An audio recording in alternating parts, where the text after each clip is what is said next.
Westbrook. The Russell Westbrook experiment in Los Angeles didn't go very well, right? It was a complete disaster. Westbrook, LeBron, and Davis didn't even make it to the play-in, let alone the playoffs. Like, that was just a disaster in and of itself. And the big question is, what is going to happen with Westbrook in the offseason? All signs point to them trying to trade him. His contract now immediately becomes attractive because he's a free agent after next year. So some team, some bottom-feeding team that needs to unload some contracts, something along those lines, they can take on Westbrook, and now they cleared all that cap, and it's a benefit for them. But one of the things that I've talked about in a past video is the likelihood of them keeping Westbrook, because it makes so much sense across all fronts. And I know many people want to see Westbrook get traded, and they just think, no way, it's a disaster, don't make it work. But there was a multitude of things and variables that went into last season of why it was a disaster. And also one of the big things was Frank Vogel, right? Frank Vogel's lineups and the way that he utilized Westbrook and the positions he put him in weren't to Westbrook's benefit. And the whole point of getting Russell Westbrook was to alleviate LeBron James. In all the games that LeBron wasn't in, and even Anthony Davis wasn't in, you saw Westbrook shine. Like, there was a couple games there where he was basically the only one on the court, and he single-handedly almost won those games. And so he showed that he still has it in the tank. And I really think if Westbrook is utilized in a proper manner, it's very likely he could succeed further. Now, will that make him a championship contender? Probably not. It's still not a great fit. But there were much better ways to utilize Westbrook. Staggered minutes with LeBron, things like that. Play them when you have to. You know, whatever you got to do. But I mean, even Frank Vogel, there were moments where Westbrook, LeBron, and Rondo were all on the court at the same time. Why is that even a thought in your mind? None of them are great shooters. They all do the exact same thing. None of them really are defensive stoppers at this point. Like, you're basically putting three of the same players on the court at the same time, and they played several extended minutes in games together. Like, right then and there, I was like, okay, clearly he has no idea what he's doing with Westbrook. Like, it would have been as simple as, like, you start Westbrook, LeBron, and Davis. They go for, the first 10 minutes, first 5 minutes or whatever of the game. You pull LeBron, let Westbrook finish out the quarter, take Westbrook out, put LeBron in, and you just stagger their minutes. And then if Westbrook is hot and he's getting it going, then there you go. I really believe if Westbrook was put in a proper position, a dunker spot, whatever the case may be, I think he would have been successful. Not just that, but I really believe in the time that LeBron wasn't there, if you just told Westbrook, hey, you're going to get like 20 minutes a game without LeBron, I need you to get me 20 points. Like, that's what I need you to do,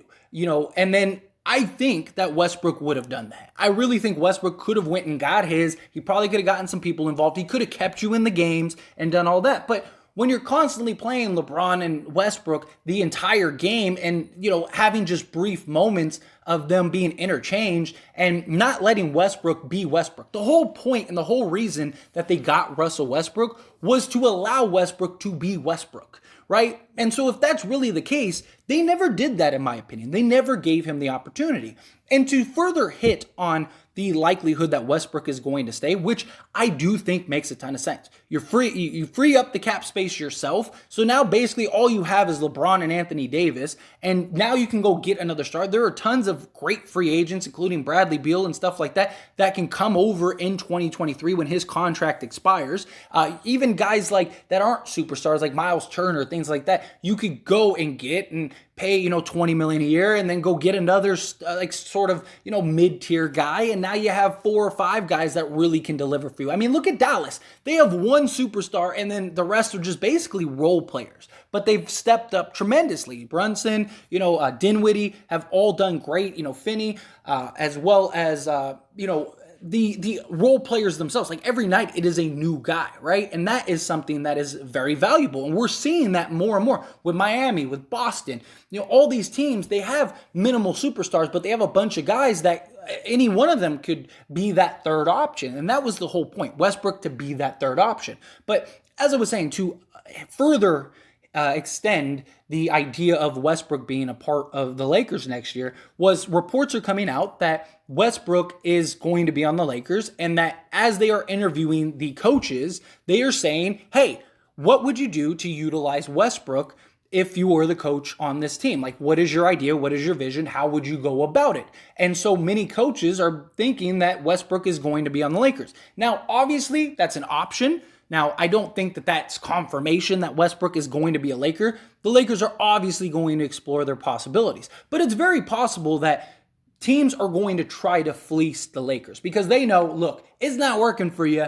You got LeBron James. He's not going to be happy unless you do what you need to do. So we want this, this, this, and this, and we'll take on Westbrook. We'll give you, we're going to give you some great role players. You're going to be great, but hey, we're not doing it for free. And so I think that they need to explore the options. They need to explore the possibilities. But there is the real chance that they just say, no, we'll wait, we'll save Westbrook, then our money is that. Or you get a team that was supposed to be good, that was a complete disaster, and they're open to trade. So they're like, hey, we'll take what, and you can trade them at the deadline, whatever the case may be, right? There's options there.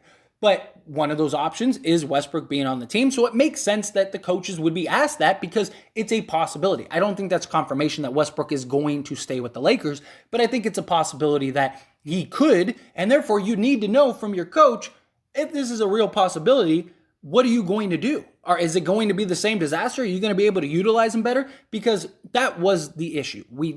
Frank Vogel did not do a good job with rotations and lineups. And I get it. He didn't have the best roster ever. He wasn't put in the best situation, but there were many things that he deserved some blame for. There are many things that he just did terribly. And it really showed the value of Jason Kidd, right? I mean, just look at Dallas. Look at what he's done with Dallas. But besides what he's done with Dallas, Jason Kidd, I think, could have figured out, maybe not to make them contenders, but I think he would have figured out how to utilize Westbrook in a way that would have been successful. So we need a coach like that can take Westbrook and put him in a position to gain to his strengths. I've said before also that I think LeBron is the one that needs to adapt because Davis is Davis. We know what we're going to get from him whenever he's healthy. Westbrook is a very specific type of player. It's much harder for him to adapt. LeBron James is essentially the greatest chameleon ever in professional sports. That guy can do everything. He has the incredible basketball IQ. He's always made it work, except for Westbrook this year. But again, lineups, things like that. There are levels to this. But LeBron is the easiest person to be able to adapt and change what he needs to change in order to make Westbrook successful. And so I really think LeBron needs to do that and really needs to change the way he approaches next season in order to sort of lift up Westbrook if he is on the team. But as always, this is a discussion, so I want to hear from you. Let me know your thoughts down in the comments below. What do you think about this whole video? Do you think Westbrook could be on the team next year? Do you think it makes sense? Do you think, trade him for a bag of chips? I don't care. I do understand that. And the thing is that, yes, the Lakers are going to explore options, but you don't want to get completely fleeced that it ruins the next 5, 6, 7 years because you try to trade away Westbrook. Teams aren't just going to take on Westbrook out of the kindness of their heart. They're going to want something. And we still have to take on contracts. You don't want to take on terrible contracts that don't help, that aren't, you don't want to trade for a bag of chips that is 4 years, $100 million. And now they're not helping. They're not doing anything. LeBron leaves in 2 years or retires in 2 years. And now it's Anthony Davis, this $100 million problem. And, you don't want to trade one problem for another is my point. So, but anyway, let me know your thoughts on everything we talked about in this video down in the comment section. I'd love to hear from you. That being said, if you like this video, hit that like button. Helps me out a lot. Lets me know you enjoy these types of videos. If you're not subscribed to the channel, hit that subscribe button. Follow the bell notifications. Stay up to date with all things sports. I'll see you all in the next one. Thank you.